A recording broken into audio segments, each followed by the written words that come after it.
Prezado aluno, seja bem-vindo à disciplina Fundamentos Teóricos e Metodológicos da História. Neste primeiro capítulo, temos como objetivo principal a análise do papel docente no ensino de História, nesse processo de construção do conhecimento através dos conteúdos da disciplina, refletindo sobre o porquê e para que ensinar e aprender no ensino fundamental. A história e o ensino de história. A história serve para que o homem conheça a si mesmo, assim como as suas afinidades e diferenças em relação aos outros. Filósofos, historiadores, poetas e teólogos têm na história um cenário para a exposição e reconstituição de determinados acontecimentos. Não é comum o uso sistemático de fontes. Tampouco escrevem longos relatos e narrativas em que o foco é a busca das origens das civilizações e a exposição do desenrolar dos acontecimentos através dos séculos. A historiografia contemporânea desenvolveu-se no século XIX, quando os estudiosos da história são influenciados pela ideia de produzir conhecimentos fiéis aos fatos, comprovando-os através de fontes históricas. Entre o final do século XIX e o início do século XX, a tendência da história predominante nas universidades europeias deixa bem claro a ênfase no relato dos acontecimentos políticos e militares e nas relações internacionais entre Estados. Formulação de métodos específicos da disciplina. Resistência à generalização e abstração das ciências sociais e a intromissão de qualquer dimensão social ou econômica para o entendimento do fato histórico. Enfim, uma história política a serviço do poder legitimado, que recusava a teoria e adotava a narrativa como fio condutor. O que é história? O que você pensa sobre os fatos e acontecimentos do passado? Sabe-se que desde a antiguidade muito se escreveu sobre a história, ou seja, produz-se história contando de uma pessoa para outra. É isso mesmo, uma pessoa fala, a outra fala também e assim vai.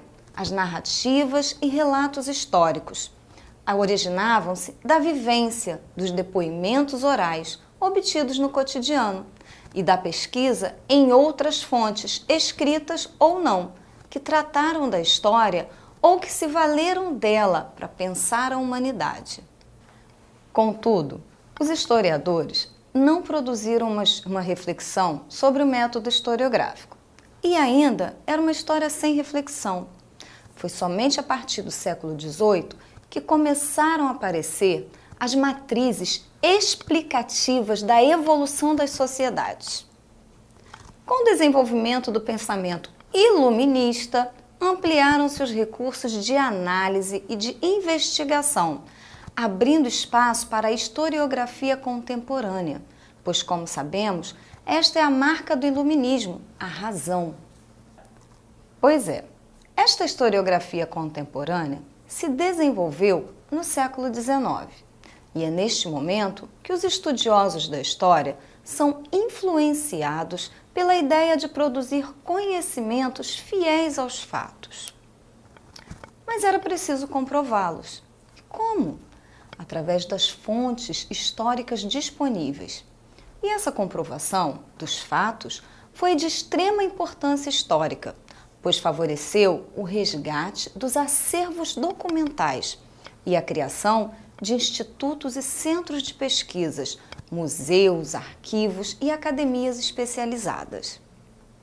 Imagine como é interessante o uso do arquivo e o desenvolvimento da pesquisa sobrepõe-se, é superior, está acima da imaginação, da retórica e do pensamento livre do historiador. Há também a mudança do livro de história. Em suas páginas se leem as explicações oriundas de sólido material empírico, ao sabor das fontes e do arsenal de técnicas desenvolvidas pelos eruditos. Pois bem, querido aluno, do curso de pedagogia? No século XIX, foram criadas as normas para escrever a história. A pesquisa e a escrita do texto histórico transformaram-se numa atividade profissional de historiadores e de professores.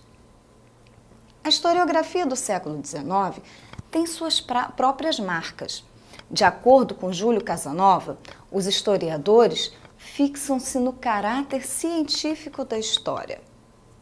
Em nossos estudos, destacamos 3 métodos que norteiam a ciência histórica: o positivismo, o materialismo histórico e a nova história. O positivismo foi considerado o mais tradicional no ensino de história e desenvolveu-se no século XIX. Esta doutrina afirma que todos os fatos sociais devem seguir uma natureza científica. O positivismo mantém a visão do grande herói. Como exemplo, citamos Dom Pedro na independência do Brasil. Desta forma, é considerada uma ciência estática, pois valoriza somente as ações ligadas às pessoas que detêm o poder. Assim, o professor é aquele que se prende à citação de datas e nomes dos heróis. Uma metodologia de ensino onde os alunos são apenas espectadores, ouvintes, não participam da aula. Ordem e progresso. Para confirmar a influência positivista em nosso país, destaca-se a nossa bandeira, que traz o lema de Augusto Conte, com a máxima política positivista: amor como princípio e ordem como base, e o progresso como meta, representando as aspirações de uma sociedade justa, fraterna e progressista. E o materialismo histórico? Foi desenvolvido por Karl Marx e Engels. Afirma que o fato histórico traz em si contradições responsáveis pela sua transformação e dá origem a um novo fato. O processo histórico, também conhecido por processo dialético. Marx e Engels revolucionam a história quando colocam os trabalhadores, as pessoas simples e humildes da população, como protagonistas desse processo. Afirmam ainda que para produzir riqueza, todos os elementos responsáveis pela produção de material formam esse conjunto de base material, como as ferramentas e as máquinas necessárias para a produção ou para a terra, mas sabe-se que não depende de materiais. Para haver produção, depende das relações de produção entre aquele que produz, ou seja, o próprio trabalhador, e o proprietário dos meios de produção.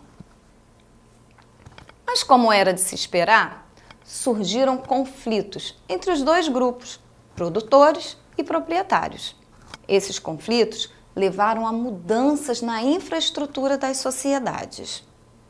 Permitiram uma explosão de revoluções sociais que levaram a mudanças significativas. Por isso, pode-se concluir que a contribuição máxima e fundamental do marxismo foi ter colocado os camponeses e operários como sujeitos do processo histórico.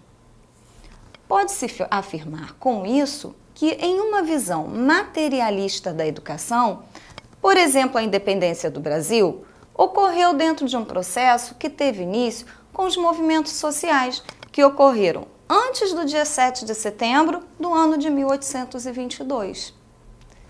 E enquanto método de ensino, percebe-se que as aulas permanecem positivistas. Sabe por quê? Porque continuam baseadas na explicação oral do professor, que logo a seguir irá cobrar do seu aluno resultados positivos.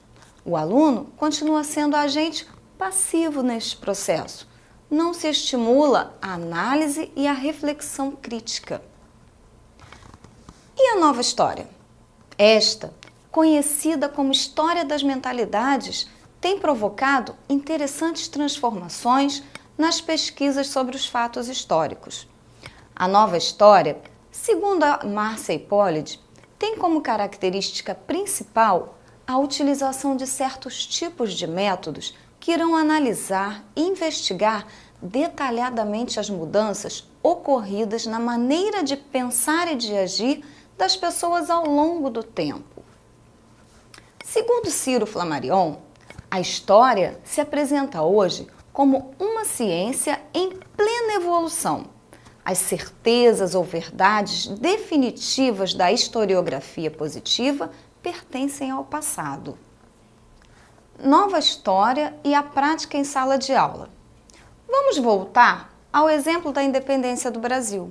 O professor levaria seus alunos à reflexão acerca do tema e à construção de conceitos, a partir da avaliação das diversas situações políticas, sociais, econômicas e culturais da população brasileira hoje, com o uso de noticiários e vídeos com características mais próximas de sua realidade, comunidade e a história da sua própria família.